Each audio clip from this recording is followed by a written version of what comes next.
రేపు బీసీ బంద్కు పిలుపునిచ్చారు BC JAC chairman R Krishnaiah. శాంతియుతంగా బంద్ నిర్వహిస్తామని తెలిపారు. అన్ని వర్గాల నుంచి తమకు మద్దతుందన్నారు. బంద్కు మద్దతుగా బషీర్బాగ్లోని బాబు జగ్జీవన్ రామ్ విగ్రహం నుంచి అంబేద్కర్ విగ్రహం వరకు బీసీ నేతలు ఇతర పార్టీలతో కలిసి ర్యాలీ నిర్వహించారు ఆర్ కృష్ణయ్య. 42% రిజర్వేషన్ల సాధనకు ఈ ర్యాలీ నిర్వహిస్తున్నామన్నారు. ఎట్టి పరిస్థితుల్లోనూ బీసీలకు న్యాయం జరిగే వరకు పోరాటం ఆపబోమంటున్న ఆర్ కృష్ణయ్యతో మౌనిక ఫేస్ టు ఫేస్. రేపు తెలంగాణ రాష్ట్ర వ్యాప్తంగా కూడా సంపూర్ణ బంద్కు పిలిపించినారు బీసీ జేఏసీ సభ్యులు. ముఖ్యంగా ఇటు ఎమర్జెన్సీ సర్వీస్గా చెప్పే మెడికల్ షాపులు కావచ్చు, దాంతోపాటు అంబులెన్సులు, హాస్పిటల్ మినహా అన్ని ప్రతి ఒక్కటి కూడా బంద్ ఉండే అవకాశాలు కనిపిస్తున్నాయి. ముఖ్యంగా ప్రతి ఒక్కరు కూడా శాంతియుతంగానే బంద్ని పాటించాలని చెప్తున్న ప్రజలు మనతో పాటు ఆర్ కృష్ణయ్య ఉన్నారు. మరి రేపు ఎక్కడెక్కడ సమావేశం ఏర్పాటు చేసుకోబోతున్నారు, ముఖ్యంగా రేపు ఎట్లా ఉంటుంది యాక్షన్ ప్లాన్ చెప్పి తెలుసుకుందాం. ప్రతి ఒక్కరు రేపు కోసం వెయిట్ చేస్తారు. ఎట్లుండబోతుంది బంద్, రేపు ఏమేమి ఫాలో అవుతున్నారు? అంటే బంద్ను శాంతియుతంగా అహింసా పద్ధతిలో జరపాలని మేము విజ్ఞప్తి చేశాము. ఇప్పటికే అందరూ ప్రైవేటు కాలేజీలు, ప్రైవేటు పాఠశాలలు, ఉద్యోగ సంఘాలు ప్రతి ఒక్కరు కూడా మేము బంద్కు మద్దతు ఇస్తామని చెప్పి వచ్చి చెప్తాం.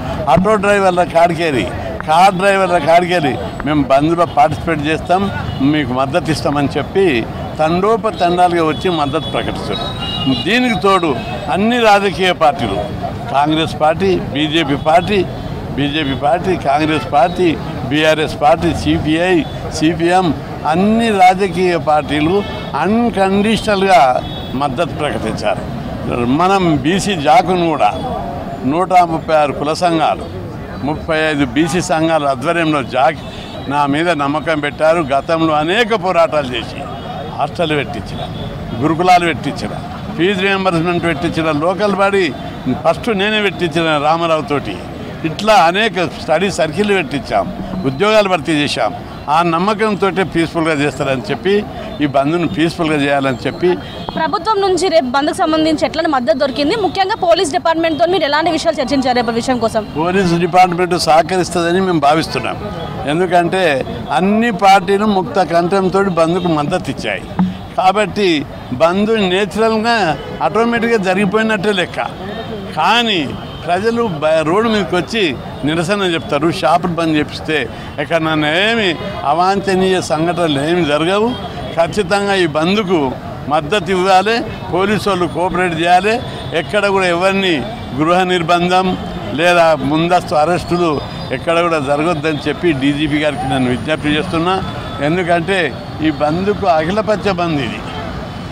ప్రజా సంఘాలు, పార్టీలే కాదు, ప్రజా సంఘాలు, ఎస్సీ సంఘాలు, బీసీ సంఘాలు, మాదిగదండోర, మాలనాడు, గిరిజన సంఘాలు ప్రతి ఒక్కరు కూడా ఈ న్యాయమైన డిమాండు, ఈ డిమాండ్ కూడా న్యాయమైనటువంటి డిమాండ్.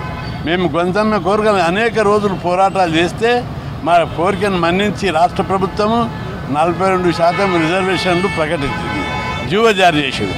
జీవోకు రాజ్యాంగ పద్ధతి ఉంది, చట్టబద్ధత ఉంది, న్యాయపరమైనటువంటి అవరోధాలు లేవు. మా బీసీలకు సర్పంచులు, వార్డు మెంబర్లు అయితే కూడా అడ్డుకుంటారా? మేమన్నా మీ పదవులకు అడ్డుకున్నామా? మీ ఆస్తులంగా ఇవ్వాలని అడుగుతున్నామా?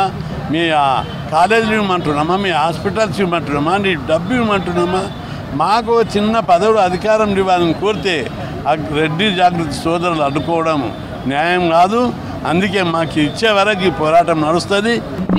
బీసీ కులస్తులకు ఎట్లాంటి సందేశం ఇవ్వబోతున్నారు? రేపు ఏ బంద్ అయినా ఎక్కడో అయినా ఒక చిన్న గొడవ జరుగుతూ ఉంటాయి. రేపు శాంతియుతంగా బంద్ చేద్దామని మీరు అనుకుంటారు. బట్ మీరు బీసీ పబ్లిక్కి ఏం చెప్పబోతున్నారు? ఎలా ఉండబోతుంది రేపు? బీసీలలో ఆవేశం చాలా తీవ్రంగా ఉంది.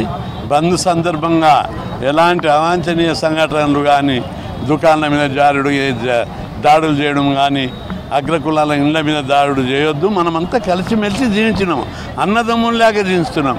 ఈ పంచాయతీ కూడా అన్నదమ్ములదే. ఒక కుటుంబంలో అన్నదమ్ములు కూడా తేడా ఉంటారు. అన్న తమ్ముళ్ళకి పెంచేటప్పుడు కొద్దిగా తేడా చూపెడతాడు. కాబట్టి శాంతియుతం ద్వారానే సమస్య పరిష్కారం అవుతుంది.